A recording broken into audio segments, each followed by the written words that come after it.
আগরতলা এক রিলেটিভের বাড়িতে বেড়াতে গিয়েছিলাম।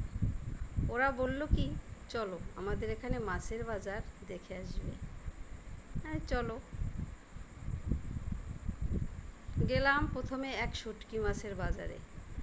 আমার তো দেখে চোখ ছানা ভরা। আমি জীবনে কখনো শুটকি মাছ খাইও নি, দেখিও নি। তোমাদের অনেকেরই শুটকি মাছ খুবই প্রিয়।